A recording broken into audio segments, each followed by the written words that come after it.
Pessoal, tudo bem?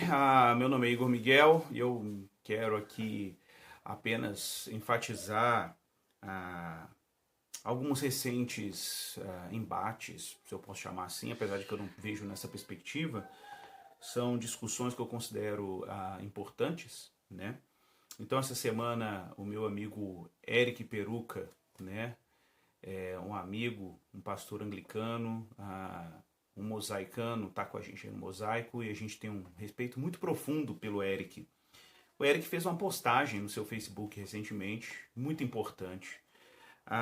Claro, foi compreendido quase como um ataque ao conservadorismo evangélico por alguns segmentos, e muita gente que não sabe, né, o Eric é um evangélico conservador na doutrina, acredita nos temas históricos relacionados a Jesus Cristo. É um cara que não está disposto a fazer uma síntese entre historicismo, materialista histórico e a visão evangélica. E apesar de ter sensibilidades sociais, sensibilidades em relação ao pobre, ao vulnerável, à violência urbana, ao racismo, e nenhum problema nisso. Acho que todo cristão que se preze deve ter algum tipo de preocupação nesse sentido. Claro que isso exige muita prudência, porque muitos desses temas são tratados a partir de categorias ou são interpretados e as soluções são pensadas a partir de categorias pouco evangélicas, né? Então eu lembro disso, que apesar da gente encontrar no espectro filosófico, sociológico de esquerda sensibilidades autênticas, as soluções nem sempre são autênticas e o modo de interpretar nem sempre são autênticas quando a gente pensa em categorias bíblicas para um evangélico. Por isso, a tentação de um evangelho social ou de um olhar para a teologia a partir de um viés socioanalítico, a tentação é gigantesca. Tá? Mas eu quero deixar bem claro que eu entendo a inquietação de alguns dos nossos irmãos que estão aí num espectro que nós podemos dizer ou nomear de espectro progressista.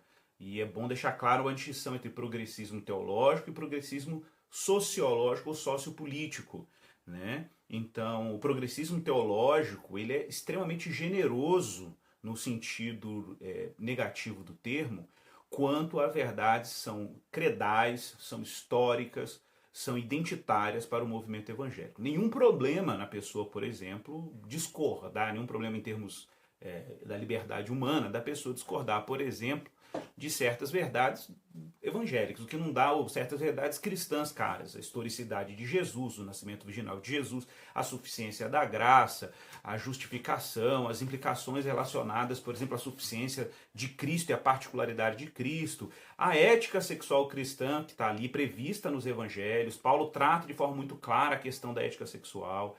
Paulo trata de forma muito, Jesus, os evangelhos, a Bíblia trata de forma muito clara várias questões relacionadas à sexualidade. Algumas questões não são tratadas de forma tão clara, mas a Bíblia usa lá o termo porneia para trabalhar a questão da pureza e impureza sexual. Isso é um tema caro, inclusive, na tradição bíblica, né? Então, ser evangélico, acima de qualquer coisa, não é ser moralista. Ok? Ao contrário, a fé evangélica, historicamente, biblicamente falando, enfatiza justamente um contramoralismo, né? O moralismo é uma salvação pelas obras. O que é irônico é achar que, por exemplo, o moralismo é um risco exclusivo dos evangélicos. O que eu chamo de moralismo? A ideia de que, a partir da defesa de determinados valores ou de determinadas crenças e a obediência à adesão a determinadas crenças, determinadas crenças que eu digo aqui no sentido crenças morais, né, crenças comportamentais, você necessariamente vai obter algum tipo de justiça perante Deus ou algum tipo de segurança identitária. É irônico pensar, por exemplo, que movimentos que são contra a moral cristã em vários aspectos, né, sejam, por exemplo, amorais. Não, elas são simplesmente contra a moralidade cristã em alguns aspectos. Então, por exemplo, o movimento LGBT, e eu quero deixar bem claro aqui que eu faço uma distinção entre o movimento LGBT enquanto movimento político, um movimento cultural, um movimento ideológico e pessoas que possuem pulsões homoafetivas. Eu faço essa distinção e eu acho essa distinção importante, porque nem todo mundo que tem pulsão homoafetiva ou atração homoafetiva se identifica necessariamente com o pacote e com a narrativa LGBT. Então é importante deixar essa distinção clara. Tem gente que não se sente representado, né? E possui lá suas pulsões, possuem lá seus dilemas sexuais e nem por isso querem abraçar um pacote, por exemplo, ideológico relacionado a toda a filosofia queer, a toda a ideologia queer e a diversidade que até existe dentro desse movimento. Então isso é importante deixar claro, porque quando a gente fala contra o movimento LGBT, ou fala contra alguma coisa do movimento LGBT, isso não pode ser associado automaticamente com homofobia, isso não faz sentido. Né? Bom, primeiro porque o termo homofobia é pouco qualificado, a gente tem uma miríade de definições para esse termo. Esse termo é fluido, de tudo e não diz nada ao mesmo tempo. Bom, se a gente está chamando aqui de homofobia, né, a discriminação, a privação de direitos humanos, a violência e o ódio, né, contra homossexuais, eu digo ódio aqui, aquele ódio no sentido de uma aversão, né, que pode inclusive viabilizar a violência contra grupos que se identificam sexualmente ou se orientam sexualmente a partir da homoafetividade, isso me parece óbvio, uma ofensa à fé evangélica, e eu acho que nenhum evangélico em sã consciência, ou que saiba né, da sua própria tradição evangélica, da Bíblia, etc., vai ver nisso uma coisa coerente. Isso não faz sentido. Né? Não faz sentido, por exemplo, eleger a homossexualidade como pecado especial. Entretanto, é importante mencionar que muitas das críticas que hoje são dirigidas ao público LGBT, lembrando, LGBT enquanto movimento social e cultural, e não necessariamente as pessoas de orientação homoafetiva, são dirigidas a um projeto ideológico muito específico. E a gente sabe que existem movimentos dentro do espectro chamado movimento LGBT, que são financiados, né, que estão associados a movimentos políticos, movimentos ideológicos, o que não é um problema em si.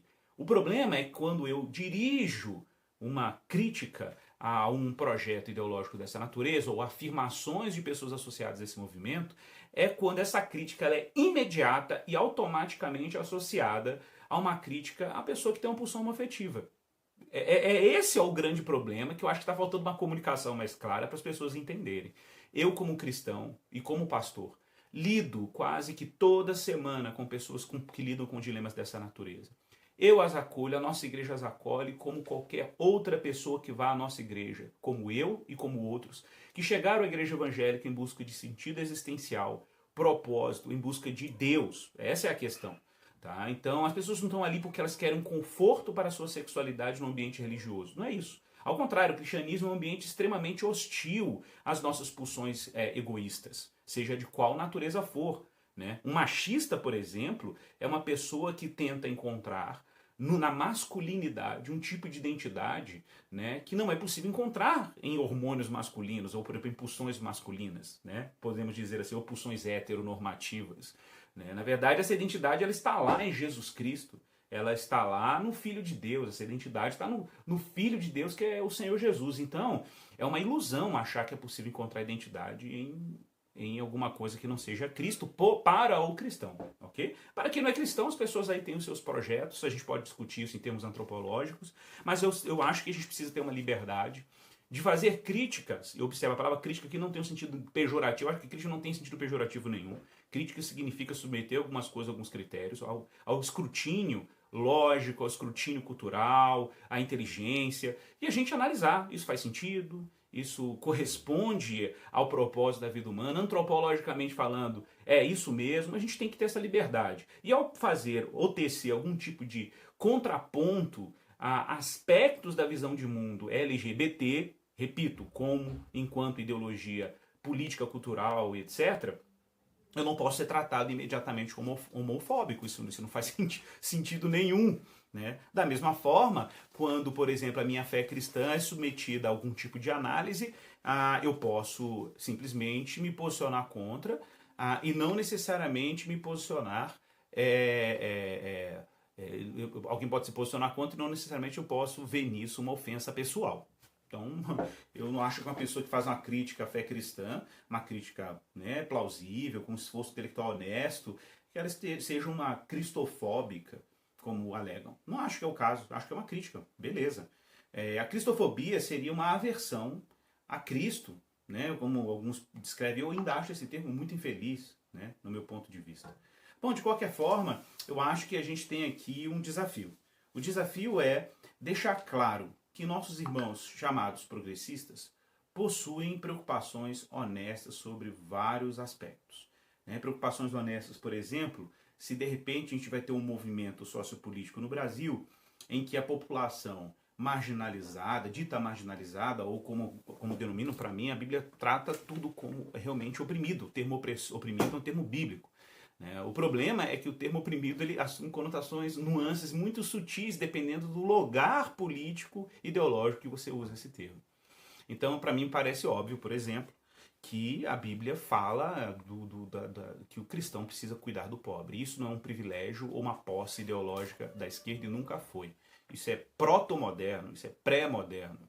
Isso não depende da modernidade. Os cristãos sempre foram marcados, ou deveriam ser, marcados pela generosidade, pela compaixão, pelo amor, pela sensibilidade, né, e pelo serviço àqueles que estão à margem da sociedade. Isso me parece extremamente óbvio. E daí, inclusive, o meu envolvimento com várias questões dessa natureza. Meu envolvimento com escola pública, meu envolvimento com a periferia, meu envolvimento com Brumadinho e meus irmãos da minha igreja que se envolvem com causas dessa natureza. A minha sensibilidade com comunidades pobres, aqui na minha cidade, em Lagoa Santa. A minha preocupação com pessoas que estão em comunidades vulneráveis. Isso é natural. E eu não preciso de um pacote narrativo para além das escrituras para ter esse tipo de sensibilidade. E não acho que isso tenha a ver com revolução. Eu não acredito em revolução. Eu não acredito em revoluções históricas. Né? Eu acredito em melhorias estruturais. E a gente pode promover essas melhorias, desde que nós possamos nos engajar de uma maneira leal ao que o cristianismo sugere em termos da nossa compaixão com o próximo. O grande mandamento está aí, foi dado por Jesus, e nós temos que responder a isso com uma presença fiel no mundo. Entretanto, eu preciso reforçar que recentemente, né, nós tivemos aí alguns embates na internet sobre esse tema. Meu irmão Eric pontuou questões muito importantes, chamou atenção para o fato de que existem pessoas aí no espectro, digamos, da direita evangélica, e que existe uma crítica, vamos dizer assim, né, implacável à esquerda. O Ariovaldo Ramos citou o nome de algumas pessoas, né, e tal. E que não há, na mesma proporção, uma crítica ao outro espectro político. Olha, não há por causa de uma questão óbvia. A Igreja Evangélica Brasileira optou por uma linha política. A maioria dos evangélicos fez isso? Não. Mas também quer dizer que a única resposta a isso é abraçar o progressismo evangélico? Também não. Também é importante mencionar que muitos desses críticos, eu me incluo entre eles, que fizeram críticas a uma esquerda evangélica, né, não necessariamente são críticos às pessoas que o fizeram. Tá? Então a gente é crítico a um conteúdo específico. Eu entendo, por razões diversas, que o historicismo, no sentido de que o empreendimento humano no plano histórico, a partir de forças históricas, pode produzir, por exemplo, algum tipo de transformação a médio e longo prazo. Eu não sou pós-milenista, né? Eu não acho que o pós-milenismo seja possível por causa da doutrina evangélica da queda. Sendo assim, como a gente não tem recursos intracriação, ou seja, dentro da criação e das forças históricas, para produzir uma transformação permanente, estável e justa em sentido amplo, a minha obediência ao mandamento de amar a Cristo é o suficiente para que eu faça o que eu tenho que fazer, me preocupe com melhorias significativas na minha comunidade, no meu entorno comunitário, ou até na minha sociedade, que eu me envolva, mas sem nenhuma expectativa escatológica de transformação holística de toda a realidade. Eu não posso ter isso. Por quê? Porque existe uma expectativa, por outro lado, por parte de todo cristão, que faz com que o cristão tenha o que o James Smith chama de um engajamento prudente, né? Que é o horizonte escatológico, é a parousia. A gente acredita nisso, acredita que Jesus Cristo virá e que esse reino não é feito por mãos humanas. Está lá em Hebreus capítulo 8, o santuário onde Cristo está lá em Apocalipse 21, a Nova Jerusalém desce do céu, é uma linguagem escatológica para descrever que Deus vai enviar o reino dele de maneira providencial e não a partir de movimentos históricos de baixo para cima. Ora, sendo assim, como evangélico, eu estou aqui no mundo presente, vivendo a realidade do reino que virá, antecipando e externalizando os benefícios do reino de Deus por ações concretas em direção àqueles que carecem da misericórdia. Tá? Então a gente também se envolve em vários níveis, no nível não político, na sociedade civil, e também a gente pode se envolver no nível político, tentando criar meios para que a nossa sociedade se torne minimamente justa e minimamente respeitável, né, em relação aos que são portadores aí da dignidade humana, e que a gente precisa se engajar no cuidado deles, obviamente. O que não dá, pessoal, é a gente abraçar um pacote escatológico. Não dá, não dá.